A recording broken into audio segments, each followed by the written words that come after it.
ଆପଣମାନଙ୍କୁ ସ୍ୱାଗତ ଜଣାଉଛି ମୋର ୟୁଟ୍ୟୁବ୍ ଚ୍ୟାନେଲ୍ ଆମେ ଓଡ଼ିଆକୁ। ଆଜି ଆମେ କିଛି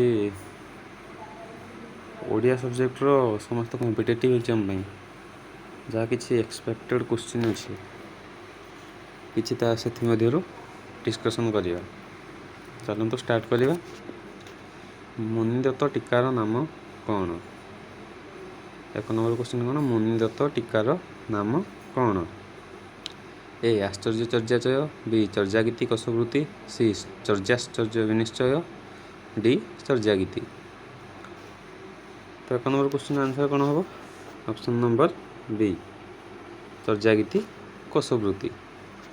ମୁନିଦତ୍ତ ସଂସ୍କୃତ ଟୀକାର ରଚୟିତା ହେଉଛନ୍ତି ମୁନିଦତ୍ତ। ନମ୍ବର 2 କ୍ୱେଶ୍ଚିନ୍ କ'ଣ? ଆସାମୀ ଲିଟରେଚର ପୁସ୍ତକ କାହାର ରଚନା?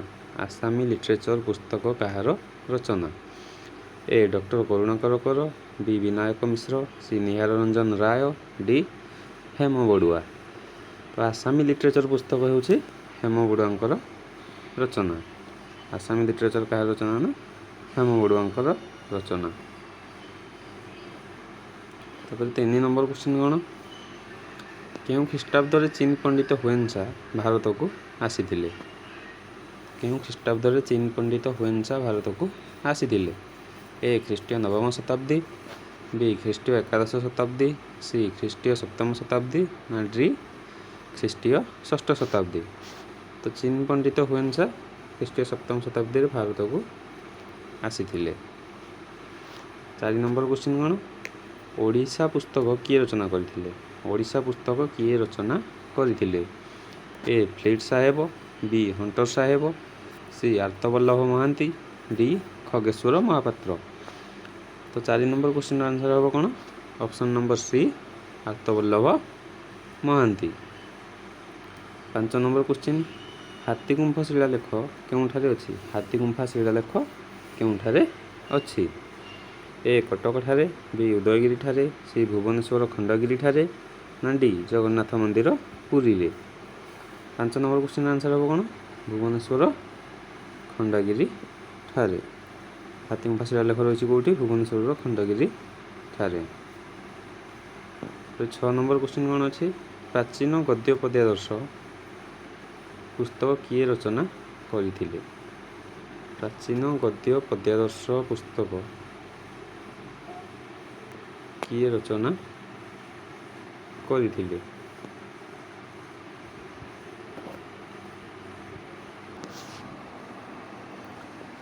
ଏ. ଫ୍ଲିଟ୍ ସାହେବ, ବି. ଖଗେଶ୍ୱର ମହାପାତ୍ର, ସି. ଆମସ୍ ସଟନ୍, ଡି. ଆର୍ତ୍ତବଲ୍ଲଭ ମହାନ୍ତି। ତ 6 ନମ୍ବର କ୍ୱେଶ୍ଚିନ୍ ଆନ୍ସର୍ ହେବ କ'ଣ? ଆର୍ତ୍ତବଲ୍ଲଭ ମହାନ୍ତି। ଅନ୍ ହିନ୍ଦୁଜିମ୍ ପୁସ୍ତକ କିଏ ଲେଖିଥିଲେ? 7 ନମ୍ବର କ୍ୱେଶ୍ଚିନ୍ କ'ଣ? ଅନ୍ ହିନ୍ଦୁଜିମ୍ ପୁସ୍ତକ କିଏ ଲେଖିଥିଲେ?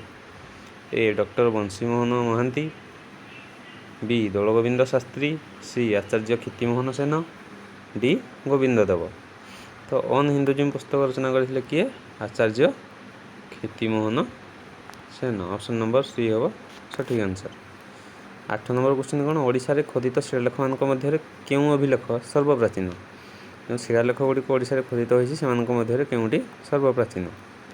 ଏ. ଜୟ ବିଜୟ ଶିଳାଲେଖ, ବି. ହାତୀଗୁମ୍ଫା ଶିଳାଲେଖ, ସି. ମାଣ୍ଡୋସା ତାମ୍ରଲେଖ, ଡି. ଉର୍ଜାମ୍ ଶିଳାଲେଖ। ତ ଏହାର ସଠିକ୍ ଆନ୍ସର୍ ହେବ କ'ଣ? ବି. ହାତୀଗୁମ୍ଫା ଶିଳାଲେଖ। ତାପରେ 10 ନମ୍ବର କ୍ୱେଶ୍ଚିନ୍ କ'ଣ ଅଛି? ପୁରୁଷୋତ୍ତମ ଦେବଙ୍କର ଶାସନ କାଳର ସମୟ କେତେ? ପୁରୁଷୋତ୍ତମ ଦେବଙ୍କର ଶାସନ କାଳର ସମୟ କେତେ? ଏ. 1457ରୁ 1486, 1455ରୁ 1492, 1467ରୁ 1496, 1463ରୁ 1497। ଏହାର ସଠିକ୍ ଆନ୍ସର୍ ହେବ କ'ଣ? 1467ରୁ 1496। କ୍ୱେଶ୍ଚିନ୍ ନମ୍ବର 11 କ'ଣ? ନାଥ ଧର୍ମ ଓ ଦର୍ଶନ ପୁସ୍ତକର ରଚୟିତା କିଏ? ନାଥ ଧର୍ମ ଓ ଦର୍ଶନ ପୁସ୍ତକର ରଚୟିତା କିଏ? A. Dolagobinda Shastri, B. Doctor Bansidhar Mahanti, C. Acharya Kshitimohan Sen, D. Shri Brahmananda Das.